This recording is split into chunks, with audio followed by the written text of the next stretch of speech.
حضرات محترم یہ ہوتی ہے بچوں کی تربیت، یہ ہوتا ہے مسلمان کا کردار، یہ ہوتا ہے مسلمان کی زندگی کا ماحول، یہ ہوتا ہے مسلمان کی زندگی کا پاکیزہ ماحول۔ حضرات محترم جب انسان نبی کی غلامی کا پٹا اپنے گردن میں ڈالے ہوئے تھا تو حضرات محترم اسی ہندوستان پہ کہ وہ تبت کی وادی سے لے کر کے کہ وہ تبت کی وادی سے لے کر کے افغانستان کی سرحد تک مسلمان حکومت کرتا تھا، جب مسلمان اپنے گلے میں نبی کی غلامی کا پٹا ڈالے ہوئے تھا تو کہیں پر وہ دہلی کی جامع مسجد کو تعمیر کرتا تھا، کہیں پر وہ لال قلعہ بناتا تھا، کہیں پر وہ لاہور کے شیش محل بناتا تھا، اور جب نبی کی غلامی کا پٹا اپنی گردن سے نکالا تو بابری مسجد کو نگاہوں کے سامنے توڑوایا ہے۔ ہم کہیں کے نہ رہے ذلت و خواری کی قسم، جب سے اللہ کے محبوب کا دامن چھوڑا، نکہتے گل نہ ملی جب سے نشے من چھوڑا۔ حضرات محترم مسجدیں ہماری پہلے سے بنتی آئی ہیں اور ٹوٹتی آئی ہیں، لیکن آج ہمیں مسجدوں کو پکی بنانے کی ضرورت نہیں ہے بلکہ اپنے آپ کو پکا نمازی بنانے کی ضرورت ہے۔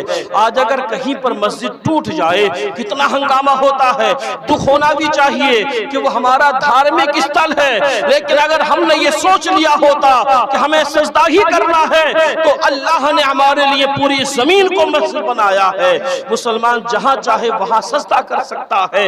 اگر مسلمان پکا نمازی بن جائے تو مسجد ٹوٹنے کا نمبر نہیں آئے گا۔ حضرات محترم حالات کا جائزہ یہ ہے، حالات کا جائزہ یہ ہے آج جو ہمارے اوپر مصیبتیں ہیں، آج جو ہمیں ہر موڑ پر جھکانے کی کوشش کی جا رہی ہے، یار کسی کو کچھ نہ کہہ کر کے اپنی زندگی کے حالات کا جائزہ لے لیا جائے، اپنی زندگی کے حالات کو دیکھ لیا جائے کہ واقعی میں ہمارے اعمال اس وقت ایسے ہو چکے ہیں، ہمارے اعمال اس وقت ایسے ہو چکے ہیں کہ جو ہمارے ساتھ میں ہو رہا ہے یہ تو کم ہے، کہیں اس سے زیادہ ہونا چاہیے تھا۔ حضرات محترم اللہ اپنے بندوں کو مہلت دیتا ہے، وہ توبہ کی توفیق دیتا ہے، وہ موقع دیتا ہے، لیکن ہم موقع کو گوا دیتے ہیں۔ حضرات محترم بات ختم کرنے سے پہلے یہ بات اور بتا دیتا ہوں، بغداد تو بڑی مشہور جگہ ہے، حضور غوث اعظم کا مزار ہے، حضرت امام اعظم کا مزار ہے، حضرت امام شافعی کا مزار ہے۔ بغداد حضرات محترم بغداد شہر بہت مرتبہ آباد ہوا اور بہت مرتبہ ویران ہوا۔ حضرات محترم جب بغداد والوں نے ایک مرتبہ بہت زیادہ گناہ کرنے شروع کر دیے تو اس وقت میں ایک بادشاہ تھا الگو خاں ایک بادشاہ تھا تاتاریوں کا رہنے کہ وہ جو ہے تاتاریوں کی فوج بڑی مشہور تھی اس زمانے میں۔ الگو خان نے اپنی فوج کو جمع کیا اور جمع کرنے کے بعد میں کہا کہ تمہیں بغداد پر حملہ کرنا ہے، حملہ ایسا ہو کہ کوئی زندہ بچ نہیں پائے۔ حضرات محترم الگو خان نے اپنی فوج جمع کرنے کے بعد جب بغداد کو روانہ کر دی تو جو ہے خبر ملی بغداد والوں کو کہ الگو خان کی فوج ہمارے بغداد پر حملہ کرنے کے لیے آ رہی ہے۔ اس زمانے میں اللہ کے ولی حضرت جام رحمت اللہ تعالی علیہ کی ولایت کا چراغ بغداد میں روشن تھا۔ کچھ لوگ حضرت جام کی بارگاہ میں آئے اور آنے کے بعد میں عرض کرتے ہیں حضرت الگو خان بڑا ظالم و جابر بادشاہ ہے، اس کی فوج بغداد پر حملہ آور ہو رہی ہے، کچھ کیا جائے۔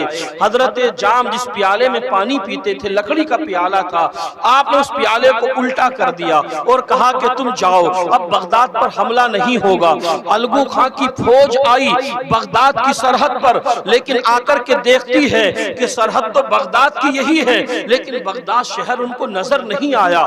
وہ تو حضرت جام نے اپنے پیالے میں چھپا لیا تھا۔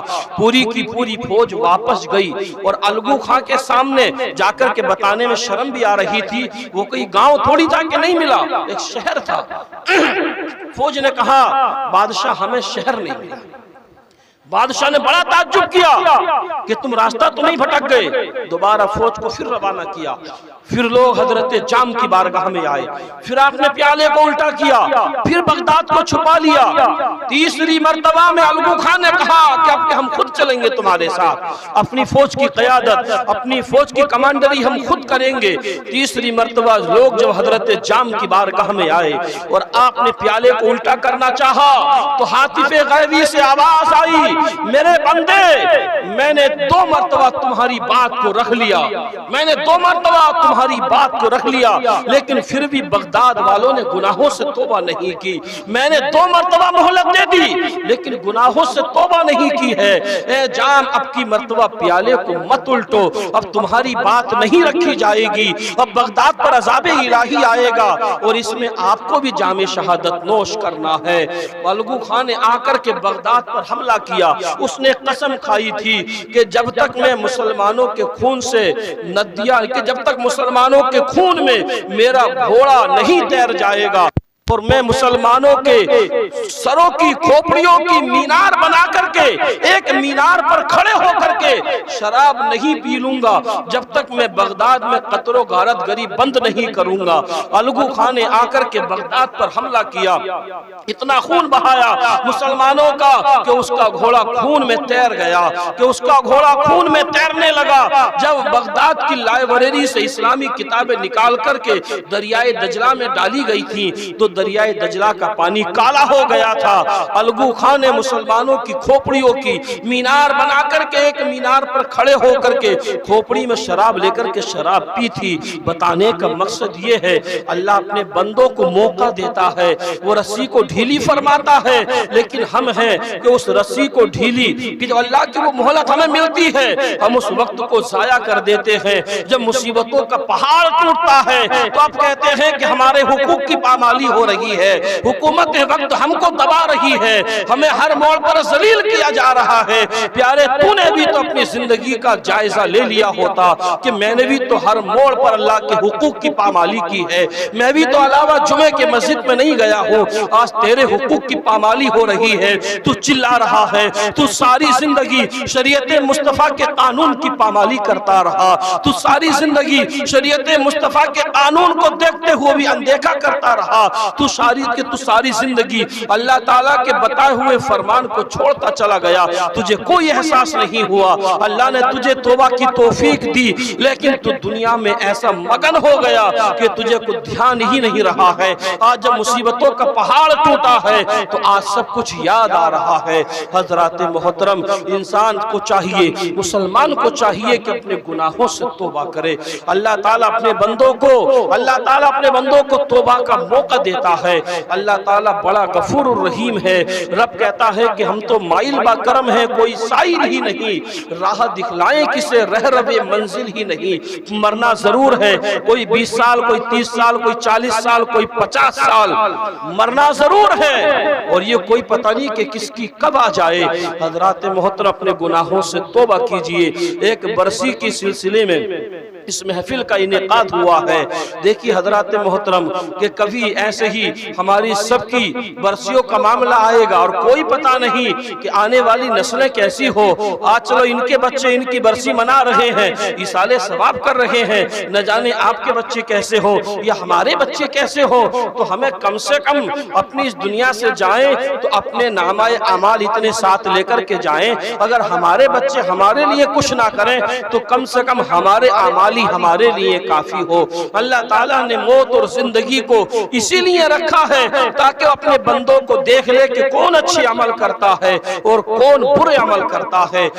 اللہ رب العزت کی بارگاہ میں دعا ہے پروردگار ہم سب کو اسلامی زندگی، ایمانی موت، خاتمہ بالخیر فرمائے۔